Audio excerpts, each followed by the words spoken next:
Hello, welcome to another episode of the Brain Picking Podcast. So I'm your host Miles, and today I will be picking the brain of the owner and founder of Therapists Off the High Street, also known as TOTHS, Anna Davies. So welcome.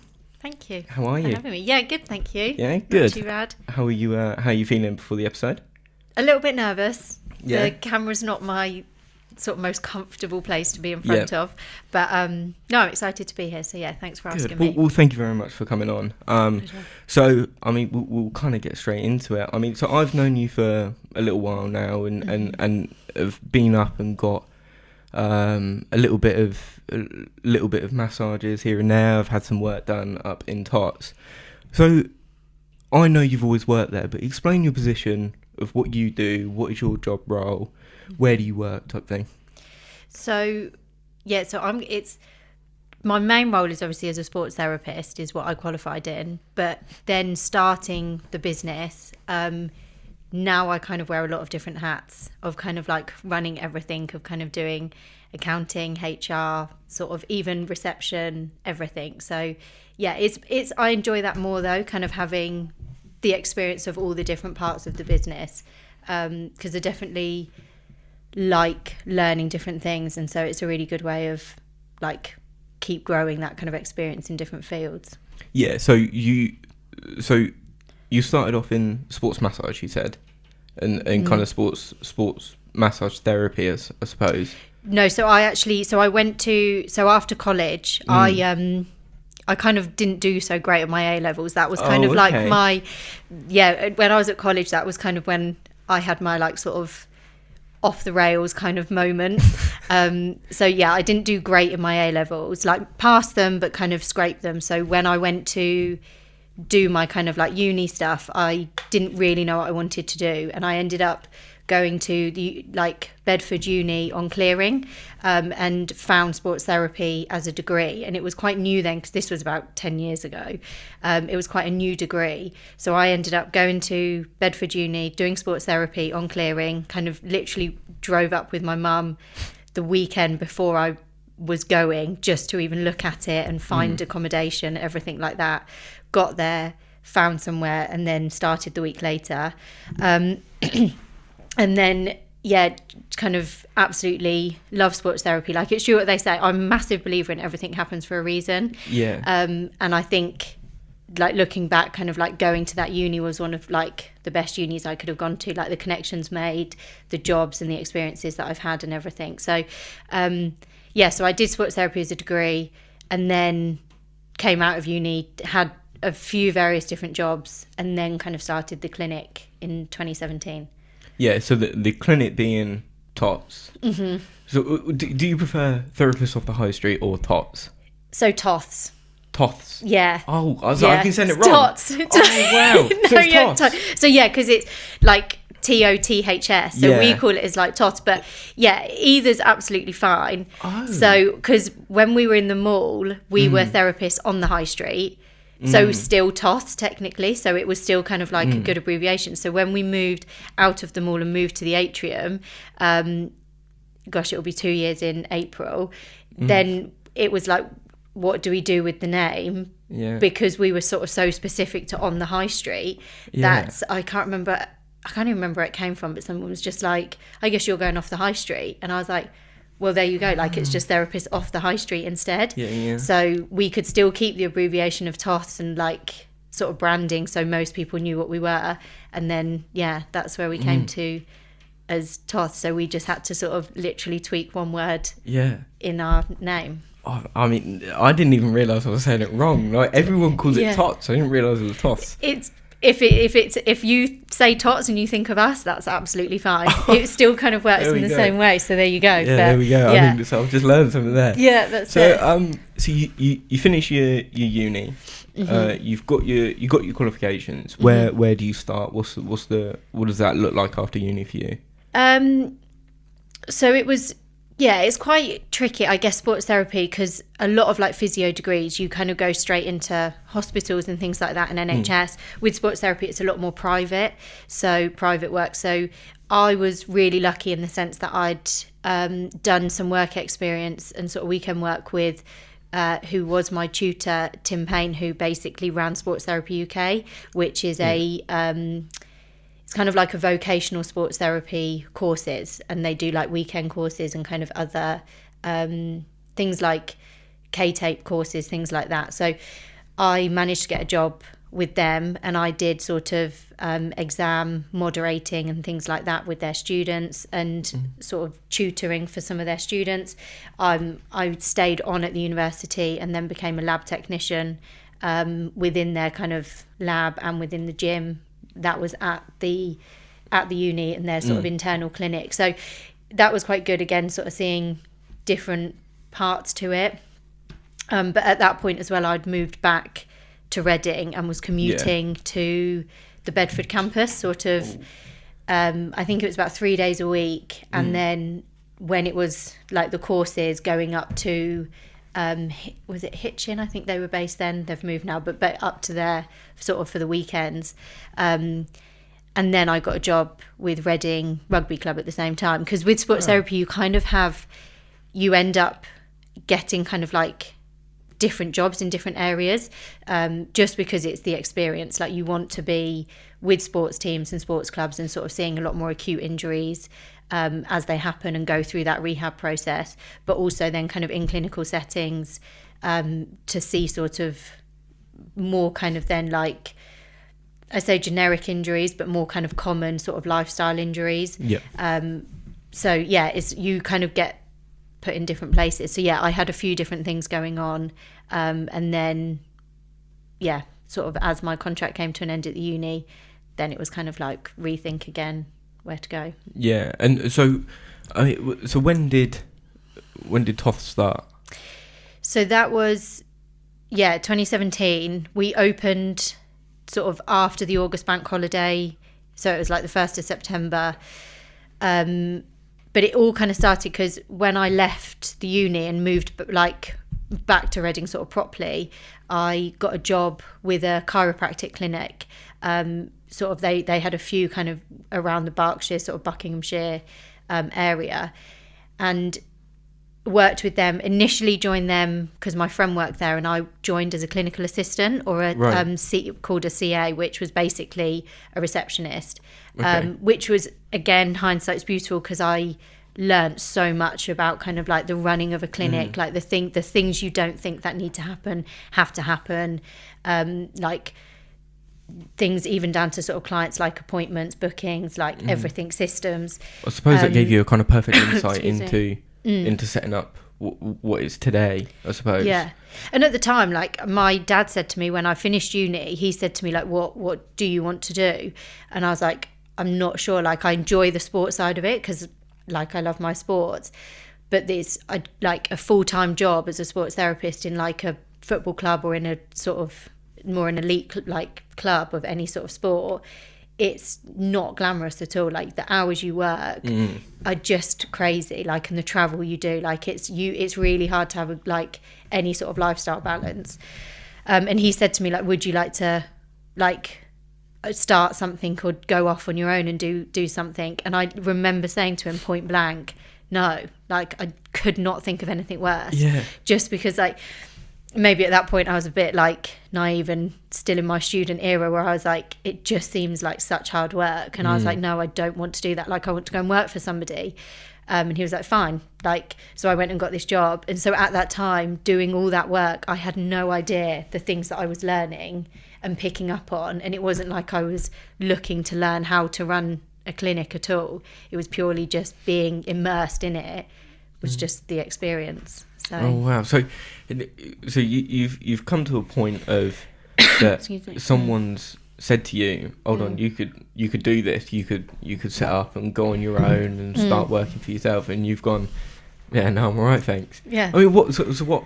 I mean, what changed? What made you go? Oh, yeah, you know what? Actually, that does look more appealing than. What made you say yes in the end? So. Yeah, it was definitely the clinic that I worked at. I didn't agree with how they ran things, like in terms of like from a client perspective, even from probably an employee perspective, like the appointment times, the prices, even the culture kind of down to a point of kind of like sort of some expectations of staff and kind of like things, along those, without getting too into it, sort of naming any names. And I remember just kind of thinking, this isn't, one, it's not accessible for people to get to, it's not affordable, like for private healthcare, like this is so elitist for people to, like, these people are in pain and quite vulnerable, and it just feels like I'm sort of being told this is kind of what you need to say to them as to like how often to come back and what to do. So it's not really that personal to actually what their needs are. Yeah. And I'm expecting them to come for like a 20-minute appointment and pay this amount of money. Like, I couldn't afford it. And it just felt a bit kind of like daylight robbery to a point to these people that are quite vulnerable and are looking at you for like reassurance, help, sort of care. So I just kind of thought I want to find something that is affordable, accessible and convenient to get to when you're in pain. You don't have to wait long, like waiting times with the NHS. You don't have to pay like crazy money, and you can get there quite centrally. And I think this all came out, I remember it was my brother's birthday, my youngest brother Jack's birthday.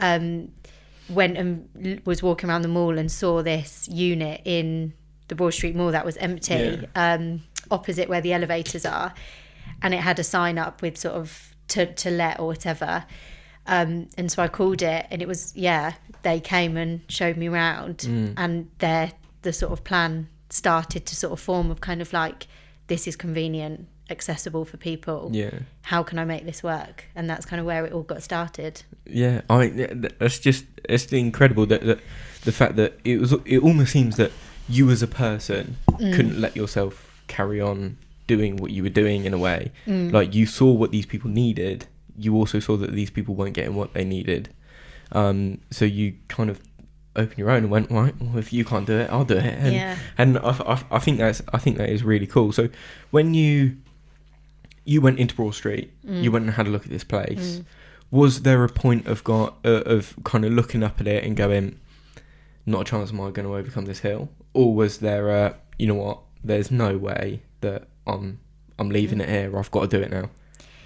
I think at that point I was so sort of like, not against what they were sort of, but like fell completely out of like buying into what I was doing in this sort of clinic and in that setting, and just really wanted to challenge the status quo and just be like, let's just try it. And I was really like lucky. I had such a good support network around me, like my dad, who's got great business experience, that could really sort of bounce ideas between, and mum, who's just a great cheerleader for everything, but all these different things that I had good support to really be able to bounce ideas off, and kind of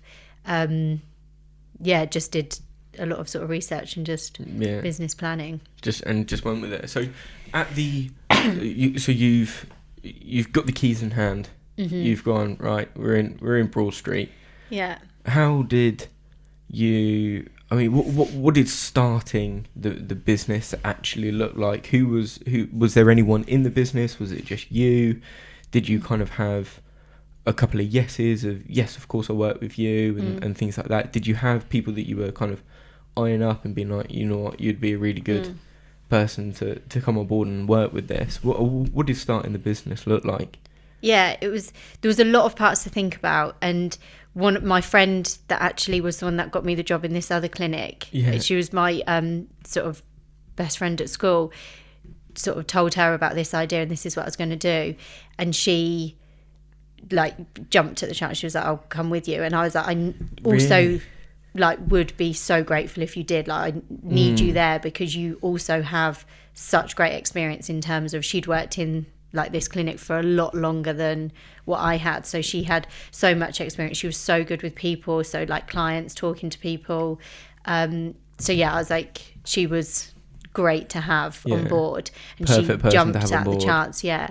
She did then decide, or she did then, after I think we were open about 6 months, she then fell pregnant, So that was a big sort of like, which was great, kind of these things are there to test you and whatever, but you know, I was so grateful to have her for that. And then she went off for a bit and came back and then had another baby, so it was but you know, she was great to sort of in that sort of bit of training people and kind of like, you know, she was bought into what my vision as such, and it kind of became hers as well, and so she could really sort of invest in it and help others to buy into that as well, which was when, you know, my time was so, you know, all over the place at times. She was great as like a grounding thing, and also she had to deal with me on very high stress days and very grumpy days, and it's great because she's someone that, you know, loves me through all of it, so was able to sort of deal with it, or also tell me some days to like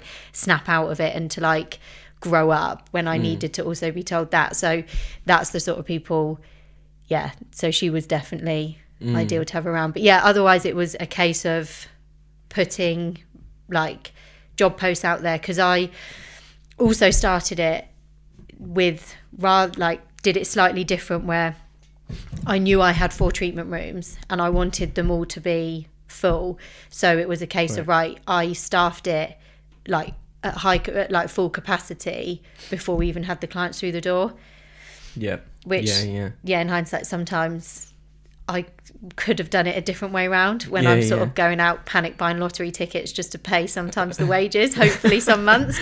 You sometimes like, maybe I should have done it differently, but again, it's all experience, and you know, sometimes you think I would have changed it, but I wouldn't have changed it for the world now looking back. But there was otherwise it was just interviewing people beforehand and kind of creating a team before we opened. So so and so you've got did you have 4 full rooms when day one came round?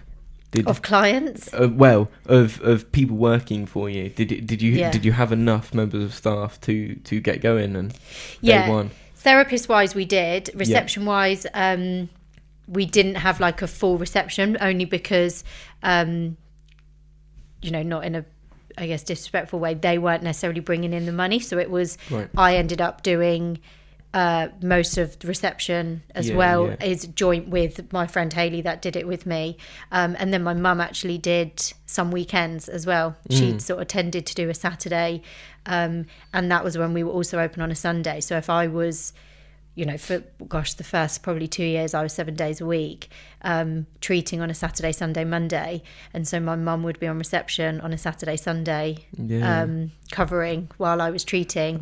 And then I would sort of treat on a Monday morning and then go straight onto reception and then do different things like that. So we had full therapists in, not quite reception, but that built up over time. I mean, to be fair, to come straight into, I guess you very much exploded onto the market then with 4 therapists going and working full time, and I suppose it's just one of those things of starting up a business that you kind of have to go, right, okay, the reception isn't the best at the moment, in the sense that we haven't got it full time, we haven't got it kind of smoothly running, but you found the time and you made it work. And so how long were you at Broad Street then?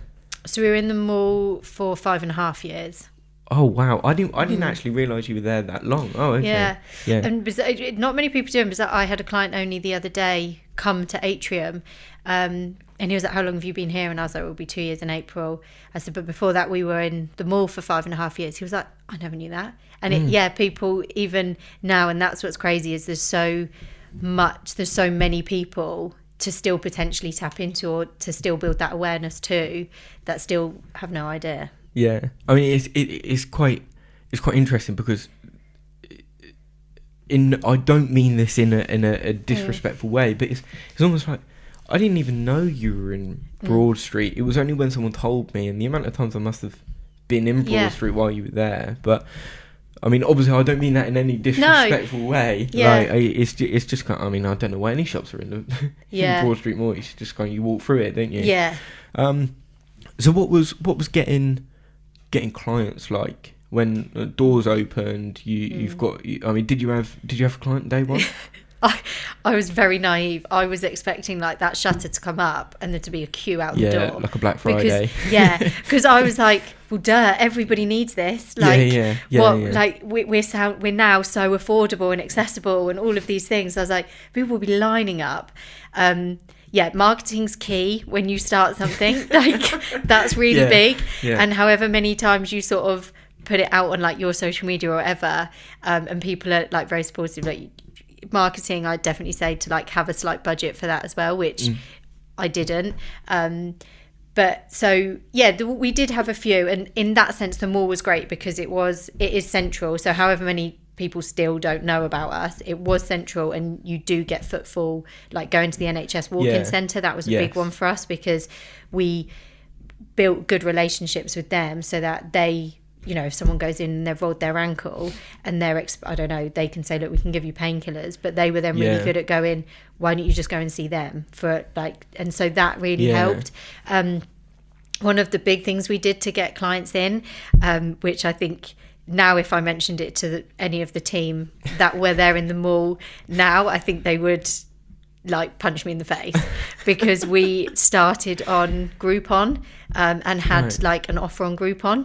What's Groupon? So Groupon is like if you had a voucher and like it's like the discounted vouchers technically that you have. They're crazy cheap anyway, and then Groupon take a crazy high cut of what it is. So for us, say a sports massage was like for an hour £50. We were selling them at £19 on Groupon, but only getting potentially about £11 out of that for an hour. Wow. So that you've got to look at it as that's not even covering an hour's cost there anyway. But we needed people in the door at that point. So it was kind of this high turnover of clients using these vouchers, which was great because it did get us like a lot of clients coming in. But then, and this is no disrespect, I've used Groupon and think it's great, but you also then attract a certain type of clientele that then will, we had to limit them so that you could only use one voucher per person and only give, say, 4 away as like a gift, like to people. We had people coming in using like aliases, like different names. Like we had one guy, and it sits in my memory like vividly. This one guy came in and we all were like, we know him. Like he wasn't even that long ago. Like he was the worst sort of criminal you would ever meet as such, because he literally came in like a week later, but with no disguise, just a whole different name, to the point we were, and so said, we need to get you to do a form. But we all were like, this is really sus, like we recognise this guy. And to the point he was sat in reception and the therapist sort of was stood at the door, and he sat with his back wherever the chair was in the door, and the therapist was calling this guy's name, and he just didn't even flinch. And we were like, okay, well, if it wasn't obvious, it is now. Like this isn't okay. And to the point he had to tap and be like, Mr. Smith or whatever. He was like, oh yeah, that's me.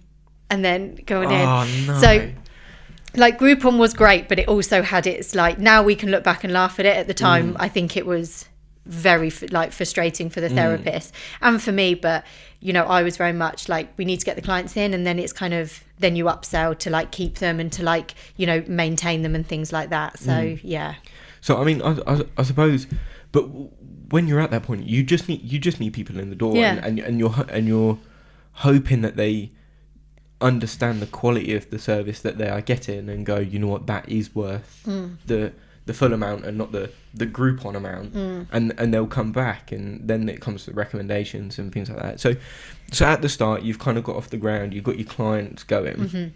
How hard was it to keep expanding while going? Because I suppose once you get to a point, you are busy. You are proper busy, especially working on reception. You're sorting with your clients, and there's all that type of stuff. And you said at the moment, obviously, you're wearing multiple hats. You were probably doing that even more at the start, weren't you? Yeah. So I mean, what was that like? Surely your day was just mental.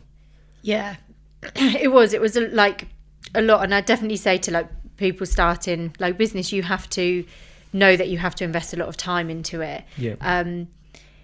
if somebody told me managing people as well was going to be the hardest part, I would have never believed them. Right. Okay. And that took up a lot of time and a lot of energy, because you're kind of emotionally involved as well, like in these people in some parts. So that was a tough bit of like managing people and time, and you have to know you're going to lose a lot of time when doing it. But I think once I was able to give myself, initially it was just like an afternoon and then a day back, that's then when you can sort of like, you take that step back and you're not just in the mundane running of sort of trying to get things done and just look at your to-do list or your task list and go through the motions. You can kind of step back and go, oh, actually, if I changed that and did that, that would be really good. And for me, running was a massive thing when we first opened. That was kind of, I ran a lot, but that was like a lot of thinking time when I could sort of think about different business things and like grow things, because it was just my headspace. So you've got the business off the floor. You've got your clients going. You've got yourself a full diary in the sense of you personally, of like, right, I've got this to do, this to do, this to do. And when did the opportunity of coming to the Atrium appear? I mean, you've already got a smile on your face just thinking about coming to the Atrium. So when did that appear? Obviously 5 and a bit years later, I'm assuming, come across so many hurdles, and you've been able to upgrade in places, and you've got a full receptionist at this point, and you're going like that. So moving to the Atrium. Yeah, that was, so what, have the boys had it now?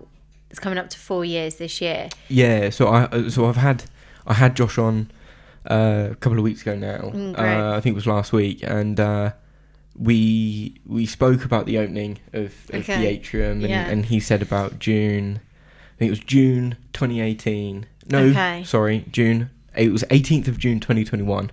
Right. That they got the keys to the Atrium.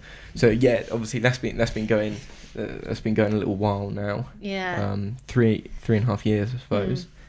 So where, obviously Gaz is quite a big part of that. Yeah. And for anyone who doesn't know, Gaz is your brother. Yeah. How did that come about? Were you approached by Gaz? Did you go to him?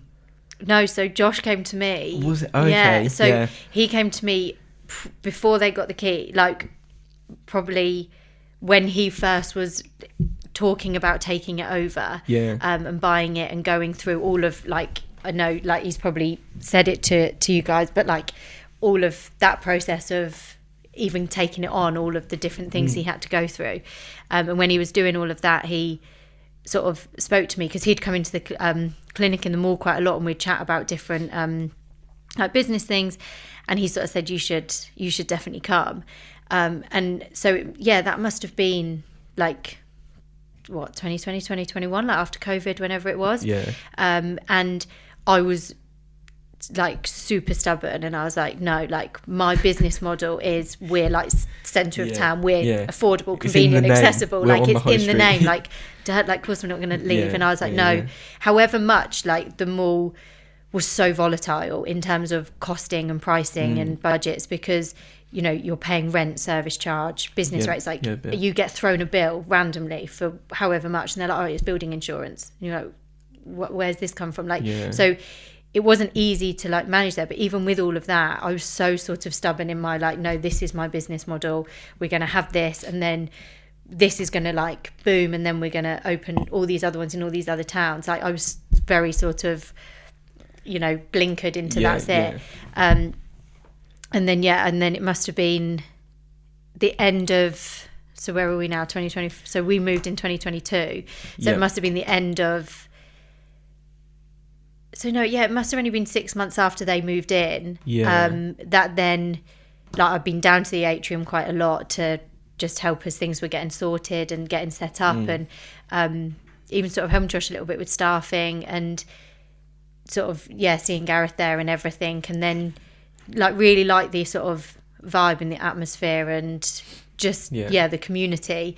And then I think I was trying to talk to the landlords at the mall about, because it was like our rent review had come up, and I was like, brilliant, like I'm gonna negotiate, and they'd just had a new landlord take over, and they weren't very sort of helpful or kind of supportive in any way. Bearing in mind the mall, as we know, is like a high turnover retail place. Like things come and go all the time. And we'd been there 5 years and bringing probably good footfall in and whatever.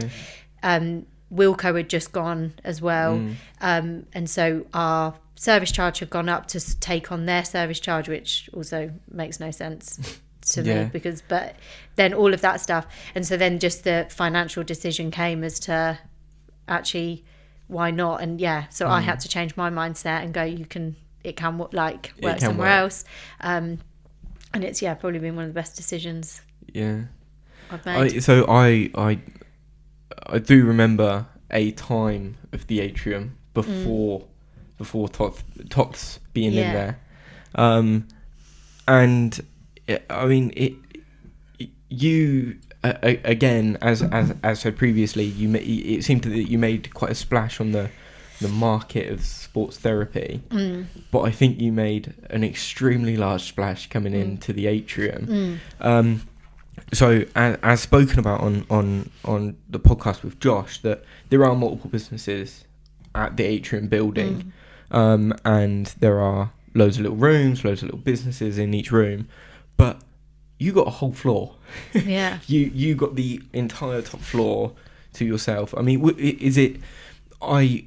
As mentioned, I never went into the Broad Street when you were there. I never went into TOTHS when you were there. What was expanding? Was it a big expansion coming into the atrium? What was that like? Yeah, it was very different. And so like the team had to get used to a slightly different like working like everything sort of slightly different, but it is bigger, but it was better because so there's 8 rooms up on the top floor that we've got. We actually only work out of 2 of them, so our team's a little bit smaller than what it was at the mall. Right. But it's enabled us as a business to expand in terms of now we have like 2 businesses. So we've got like the therapy side, but we've also got the room rental side. So in that sense, for having 2 different income streams is like a good, better supportive way financially for the business, even for the therapy side as well. So we work out of 2 of them. So then it means that our utilization is better because there's just 2 of them, so they're busier rather than trying to sort of fill 4 people's diaries. There's just 2. But then also we can create such a, Josh is creating such a great community there, but we can create like a bit of a health community and a health hub on that top floor. So that is like a one-stop shop. So we've got, even to the point we've got like, I'm a advocate for counselling, sort of. My mum's a counsellor, and I think it's always great. And so one of the things I wanted was a counselling room. So there's a counselling room up there, as well as like podiatry, men's health, physio.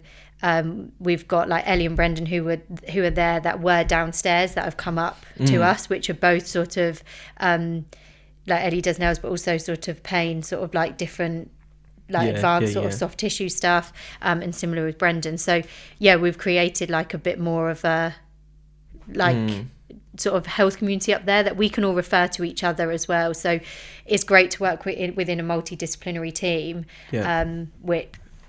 So you've been speaking about the multiple businesses that work within the floor now and within the rooms that you have. What under your services of TOTHS, what is there? What can you offer out to people? So our biggest thing is sports therapy, which is a lot of injury, sort of acute or chronic injury management, as well as sort of rehabilitation then of those, seeing them all the way through. It is just things of like postural assessment. So if you've got muscle imbalances, correcting those. If it's causing something somewhere, like it doesn't even, a lot of people find that they'll say like, will say, oh, do you want to see one of our sports therapists? They're like, I don't do any sport. Well, like, you don't have to do sports to need a sports therapist. It's very much like a hybrid of like a physio and like a sports massage therapist, and it's sort of combining it all of making sure it's like lifestyle choices as well. So particularly after COVID, we had a lot of people that came to us that were like home-based workers that had been say sat at their dining room tables with not the right chairs, or even sat on their sofas or their beds trying to work, and their backs are gone, hips were out, like all of these different things. So yeah, lots of things like that. Other things like sports massage. Some of our therapists do like dry needling acupuncture and dry cupping. So other sort of treatment and recovery techniques. And then we've started doing now private scan referrals. So we've linked up with Berkshire Imaging. So if you need a private scan, you have to have like a referral letter to get to one of those. So we now are accredited to be able to do those referral letters straight to, so you can go and get your scan, and then we can sort of go through the report with you and then work out your treatment plan after that. Yeah. Okay. So, and within that, what is kind of your more popular route? What do you find people coming in more for? So a lot of it's sports massage, and that is kind of that is either sport recovery things, gym stuff.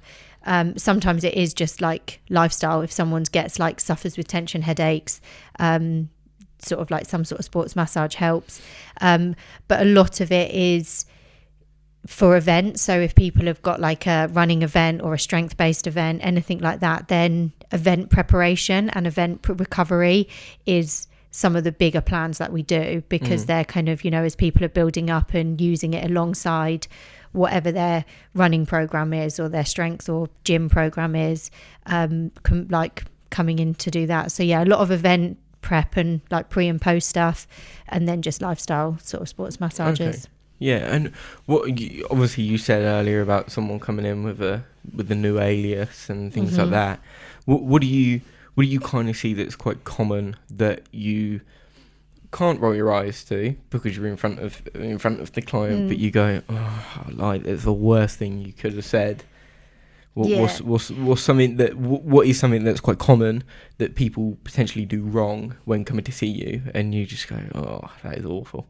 I think everybody would say Dr. Google. For us, it's just when they come in and they say, I've had this and I've looked online, or and the minute they say that, you just like, you can't help but you just kind of, oh, okay, like, because then you have to like try and educate them, but they've already got in their head this is what it is. Particularly if it's something like sciatica, which is a big one, which is obviously a bit of a pain in your bum and then goes down your leg. There's so many things it could be, but sciatica is one of the big like main things. Similar as like shin splints, a massive umbrella term for things, and people are going, I think it's this, and you go, oh, okay, like why? Oh, well, I've researched it, or Dr. Google said this, and you just have to go, okay, right, let's start from the bottom and make our way up. So that's probably the biggest hard thing to get past with clients, because they're very much then, oh, I've done this and I've done that, and you can't help but go, yeah, but clearly none of it's worked because you're here. But you can't be that sassy, but you kind of want to be. You kind of feel like you go, okay, so it's not worked then. So shall I do now my thing and start again? So you kind of have to get that balance, and you're you have to hold yourself. It is a shame, isn't it, that people use you as almost the last resort of they've gone, right, I've had this go wrong, I've done all the what Google told me to do, and I've YouTubed it, and YouTube told me to do this, and you're just like, but they don't know your problem and things like that, I suppose. Fond user of Dr. Google here, so at least I can do a visible eye roll when you say that to me next time. Fine. But I am awful for going, oh my god, this, like, I've just had like, oh no, feathers just hit my knee, what do I need to do? I need my leg amputated. It's like that is the route that I go down every time. We don't do leg amputations, by the way. Oh, okay, so right. No, I'll go elsewhere. Yeah, go elsewhere for that, because that's not on our price list. And it is a shame that people go to you last. But you are so helpful, and it's quite clear that you're passionate about what you do, and I think that definitely comes across, and I think the audience watching this will definitely know that, and I think you're going to sell your business in that way in itself. But I mean, just kind of talking about like a bit of a personal time of coming up to see you. So I was training in the gym, and I felt the discomfort in an area that you are prone to get hernias. So my mind has instantly jumped of, great, I've got a hernia come in, or I've already got the hernia. So, and I went upstairs, I asked you, you had a free 5 minutes, and you just had a quick check, and you took away the fear and the worry of like, right, okay, I've just popped hernia. This was also, I think it was literal days before I was meant to compete in a powerlifting competition. So I'm literally thinking of the worst. I'm like, right, I'm not going to be able to do it. I now need to be laying in bed with an ice pack, and I'm not going to be able to move for days and all things like that. So in my mind, I was so worried about that. And I think you took away that fear so quickly just by being not looking at it from a business point of view, but more looking at it from a human point of view. And I think that was really nice. And I definitely feel that you show that very well. That. Yeah. And I think everyone up at TOTHS do. So working almost against Dr. Google. I mean, what if you go to the other end of the scale and you go to actual doctors and you're talking about the NHS and things like that? What's that like to, I guess in a way, compete against a little bit, I suppose? I mean, what's that like?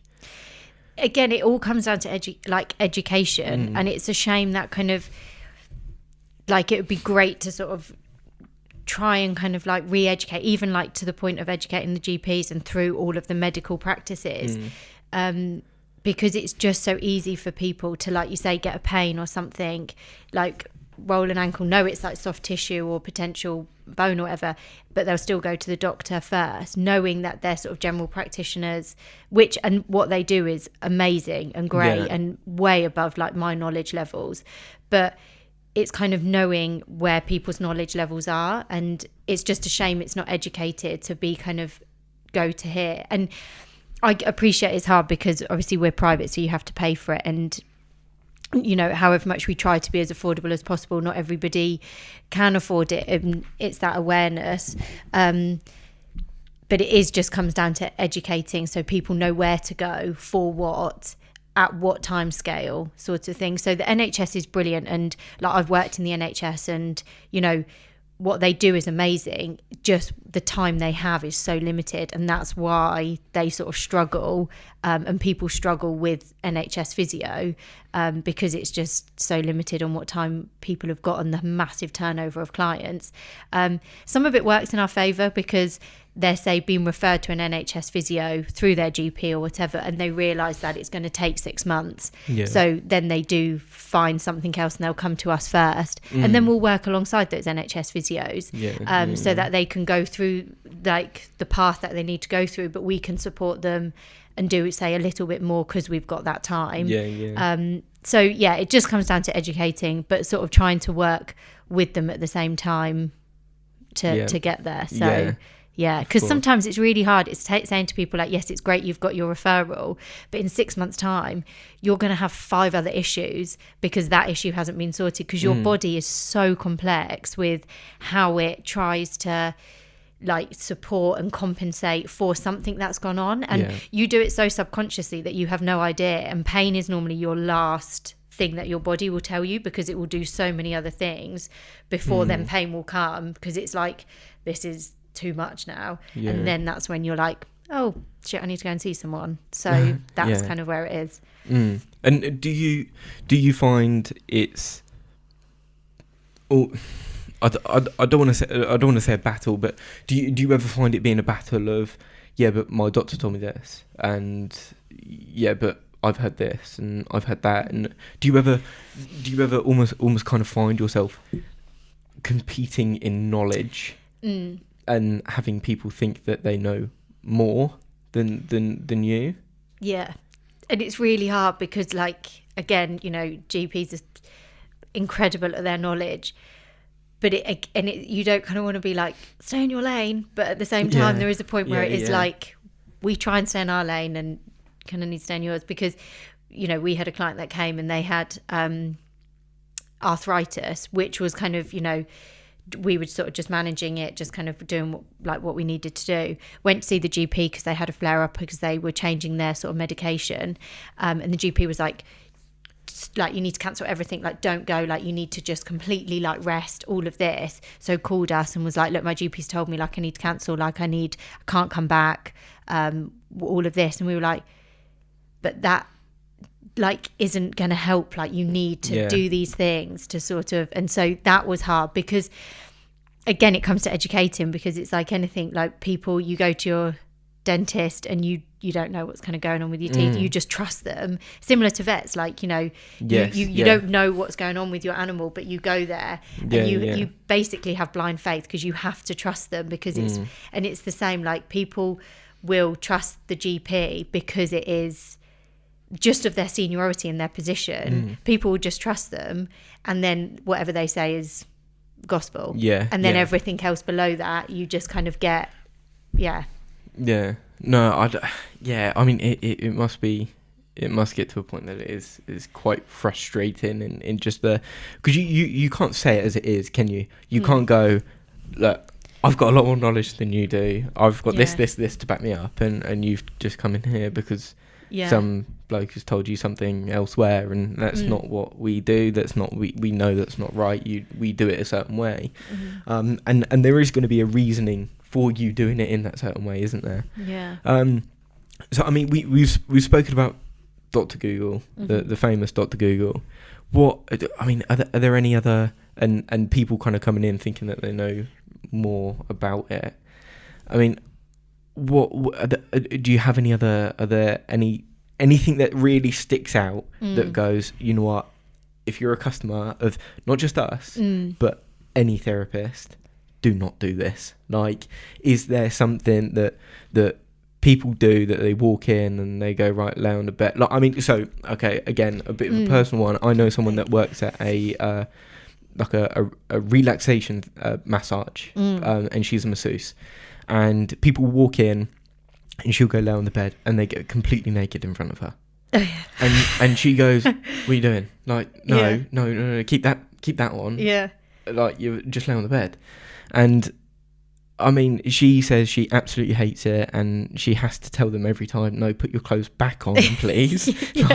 Before you lay down on my bed. Like, put your clothes back on. I mean, has anything like that happened? Have you got something that springs to mind about that?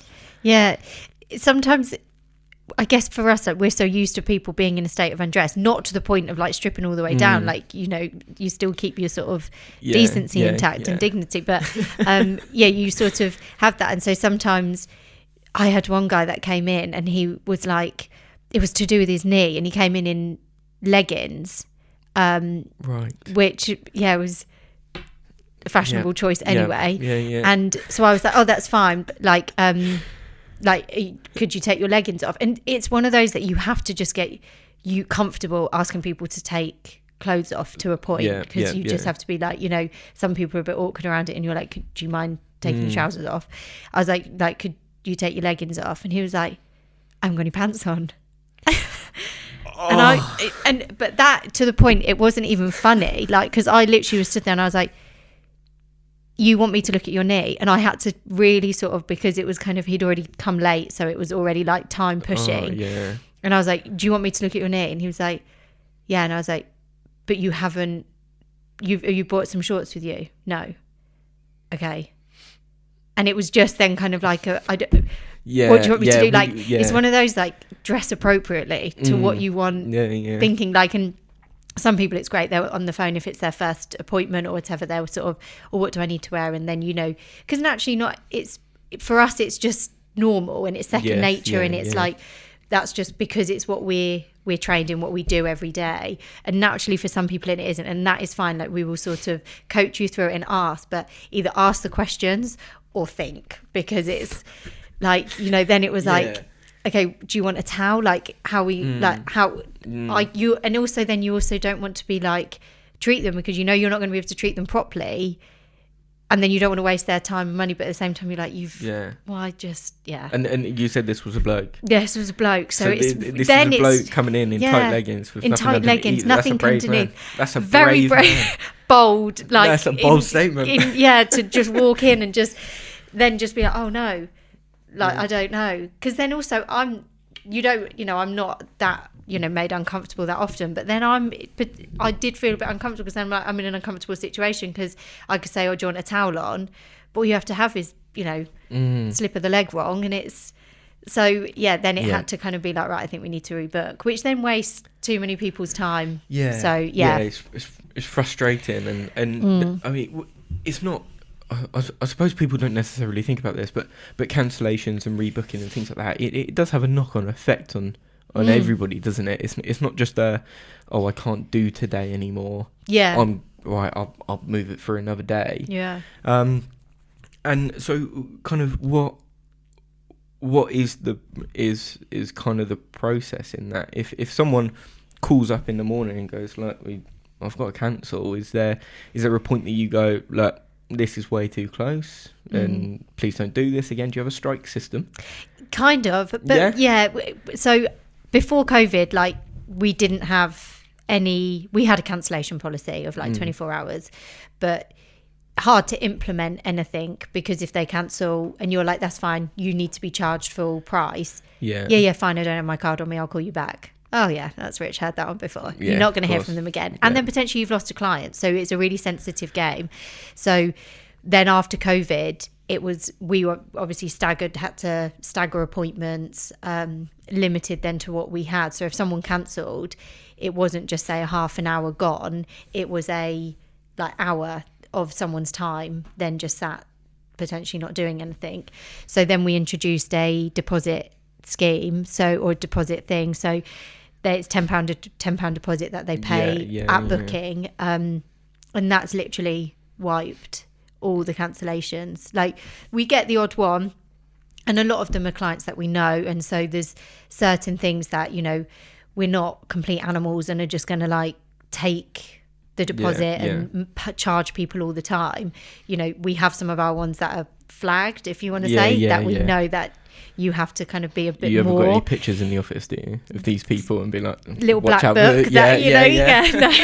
But it's known as to ones that you have to just watch. But then those ones, if they're good enough, you joke with them, and then they end up going, oh, I'll pay up front, sort of thing. But the deposit things worked. I was a little bit skeptical at first, only because I was trying to protect my business, and I was like, oh gosh, if we introduce deposits, no one's going to want to book, because I was thinking, and people were just like, yeah, that's fine. Yeah, it's so do you only want £10? Some people go, oh, I'll pay up front. You look at hairdressers and places, so many places take a deposit that it's not abnormal, particularly after COVID, and we could really sort of use that as because of our appointments and things, and really implement it.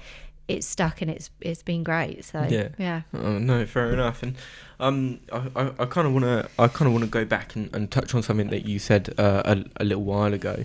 So you said about that when Josh came to you and went, we want you to come and move into the atrium. I love that I say about you moving into the atrium and you can't look at me without smiling about it. It's so when Josh came to you and said, look, we kind of wanted you to move in, and you said you were a bit kind of stuck in your way of like, no, this is what we're going to do. You mentioned on expansion. Is that something on the horizon? Is that something in the future of the business? I mean, what's the next step for yourself and your business? Definitely expansion would be, it's always been, my initial plan was, open this one in Reading, potentially open another one or another couple maybe, and then even franchise out. Like, the model of it was very sort of easy to do that, because it challenged the sort of norm of private healthcare and private physio so much. That will slightly change because of the business model has slightly changed, but the expanding and growing is definitely on the cards, to sort of similar sort of setup in different towns, places, sort of thing, to be able to offer it out so that everybody can benefit from sports therapy and that healthcare as much as possible, and bring in more sort of healthcares together to sort of give the client everything that they need in one place. So definitely expansion. I don't know 100% how it looks. There's different things, kind of ways you could take it. Even sort of other scanning sort of linked to other clubs. Like there's lots of different things and conversations needed to be had, I think, with contacts. So but that'd be good, and I'm so excited to see where it all goes. And so I mean it's a very strange thing, because I guess people are sometimes under the assumption that, oh no, that's only for people in sports and things like that, but sometimes it isn't. Sometimes it is the person that, again, as you mentioned, has been sat at a desk incorrectly for way too long, and sometimes it isn't. It's not just for sports people, is it? No. It's kind of for all people, and I suppose you have that with your clientele at the moment. You have all sorts of people walk through the door, but also all sorts within sports. You mentioned earlier that you were working with, was it Reading Rugby? Yeah, so Reading Rugby, Reading Rockets, basketball, Thatcham Football Club. Like there's precision. Like there's lots of different sports clubs and different sports. And then you've even got, like, I mean, I've been up there and I trained within powerlifting, and you've had all sorts of people up there, and I don't want people to potentially watching this, and I'm sure you don't want people just thinking, no, well, I mean, it's above a gym, it's evidently just for sports people. I mean that must have been talking about moving in the atrium and working above a gym. I mean, that in itself, the footfall then changes drastically. You're no longer getting footfall from people going to shop at TK Maxx. You're now getting people that are coming in and wanting to look after themselves, as I would say the vast majority of people that go to the gym do. Yeah. Had you noticed an increase since working at the gym of people just kind of coming up and going, I don't know, I didn't even know this was a thing. Oh, this is amazing. And then they all of a sudden they turn into a regular client, I suppose. Yeah, like we've definitely, the difference from the mall to like the atrium is yes, our footfall is slightly less, but we don't have now like the, like you say, the one-off clients that are kind of like, say, sometimes there'd be like boyfriends, husband, partners of, you know, their wife, girlfriend, partner's gone off shopping, and they're like, oh, I'm so tired and bored, like, of doing this, like, I'm going to go and grab a half an hour massage. Was that common? That happened, really? Because they would just sort of like bag laden, just kind of like, I just need to sit down and then see it and be like, yeah, that's, you know, why not? Because it was kind of there and easy. So, you know, we've lost that, but people did that and stuff. And it's, you know, particularly like weekends were manic for that. You know, people getting dragged around the shops and taking a break, or seeing it as they're on the way back to the car park and going, oh, I might dive in actually. So we've lost that level of like that footfall. But I think even some of the therapists might say is moving to the atrium now, it's not better clients, but like that we've got clients that are sort of like going through more of like a plan or a treatment plan or kind of maintenance or something, rather than those one-off ones, because of either why they're already at the site or because of like event stuff going on. So clientele's changed slightly in that sense, being at the atrium.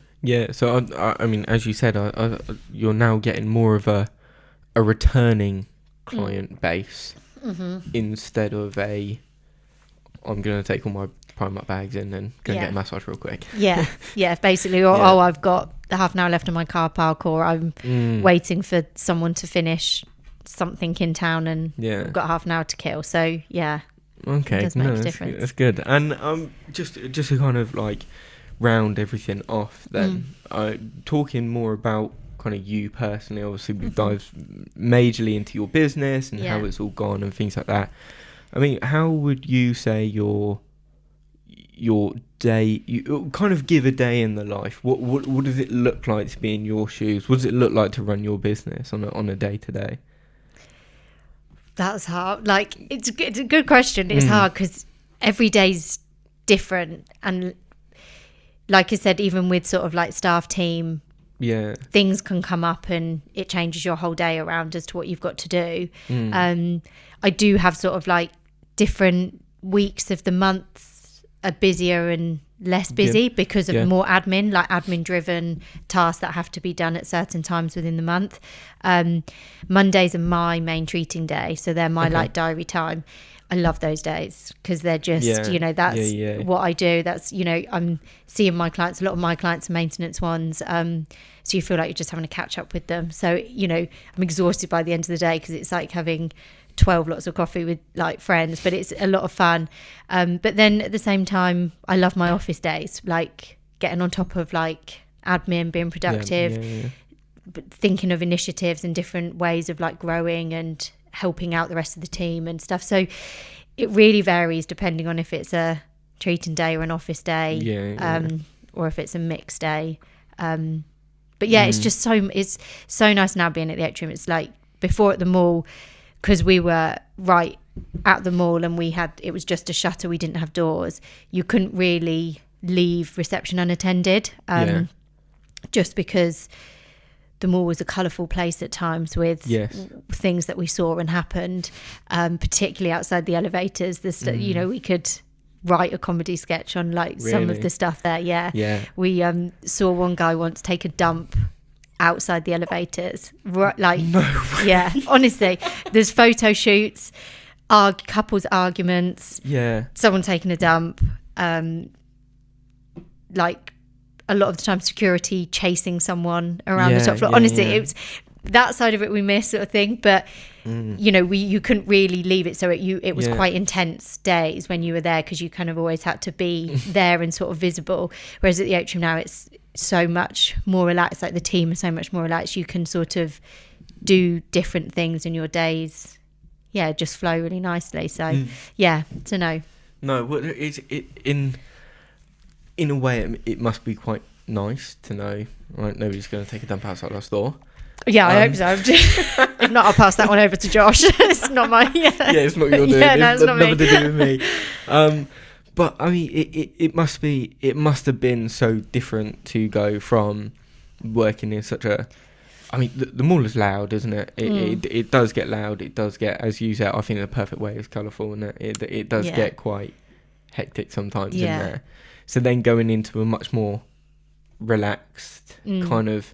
did you notice the business kind of take a huge change in the sense of, right, here we feel really at home and we're not dealing with the so much noise, our business is flowing a lot more. Did you notice that?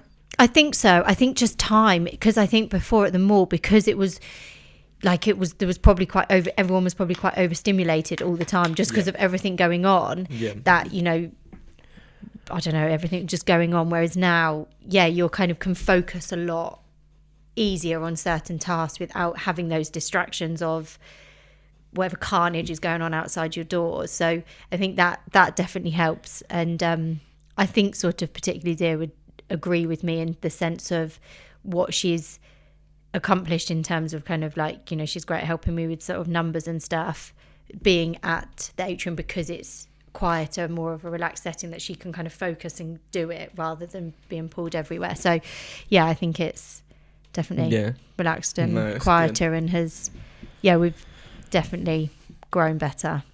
Perfect. And just to kind of wrap everything up then, if you were going to give advice to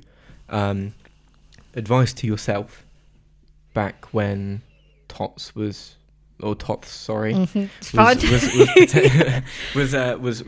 opening up, what would that be? What would you say to yourself just as you're kind of getting on the wagon of all of this? Like, I would say that if I was starting it, to stick at it, because there was definitely times when I was like, what am I doing? I really wish I could had someone turn my notice into that I could go to a 9 to 5 Monday to Friday, get my holidays, walk away, but to stick to it, because what you can kind of achieve, but also like with other people, it's I wouldn't change it for the world. Just to stick to it and sort of everything happens for a reason. That's like one of the big things. So everything is a lesson. You might not know what that lesson is, or what the kind of what you're going to take from it at that point, but you just have to go, like, if it's everything's for a lesson, like what's meant for you will will happen. Yeah, will be. Yeah. No, I like that, and I think that's good because it's so. It does get hard, doesn't it? It does get hard to go, you know what, I'm going to carry this on, and you feel like you've hit the low of it, and you're going, right, there's no coming back from this, but it does turn around, and just a kind of side question on when you were talking about going on holiday. When you do go on holiday, do you find yourself thinking about business? Do you find yourself thinking, wonder how everything's going? Do you find yourself thinking, what am I doing this Monday, and I haven't got my elbow in someone's back at the moment? Like, what's going on? I'm sure if I'm on holiday with Gareth, he lets me, because any of my family will be like, I'll be the body. No, definitely. I can definitely shut off now. Good. I say shut off. I don't think you ever fully shut off. But I definitely can, put it, park it. I will still find myself, say, looking at the time and thinking, oh, they're on lunch, or oh, they've closed now.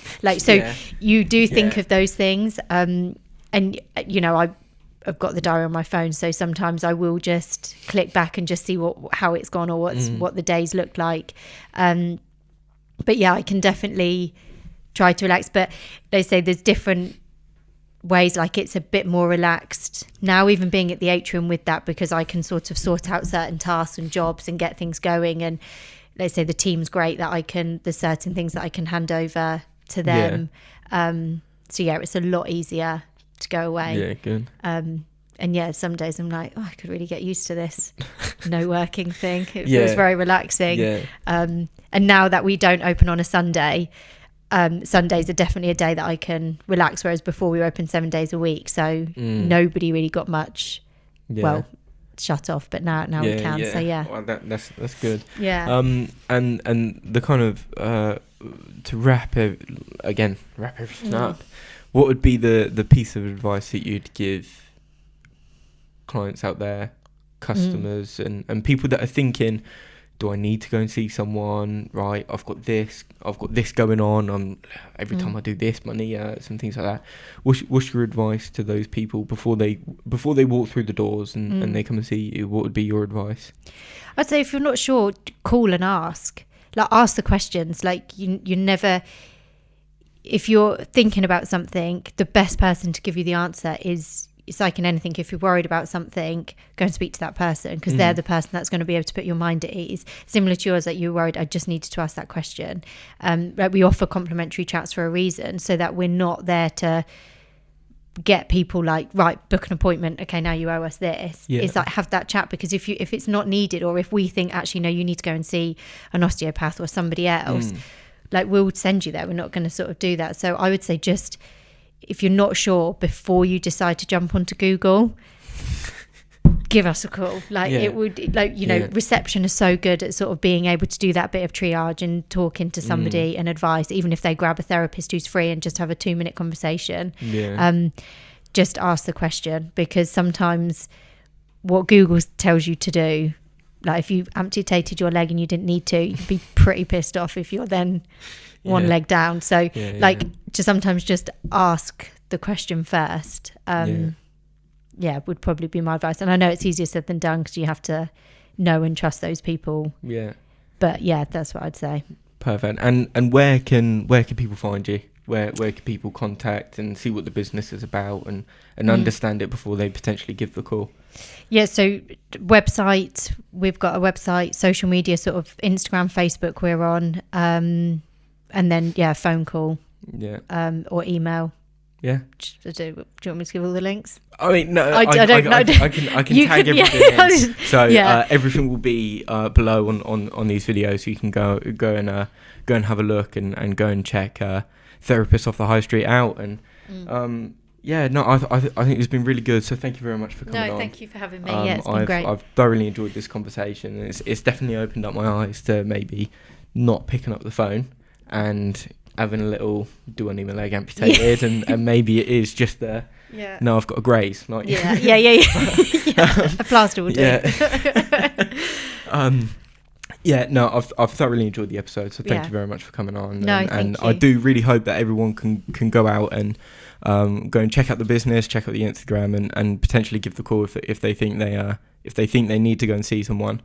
And like I've said, I've been to see them, and I've had different forms of treatment from them before.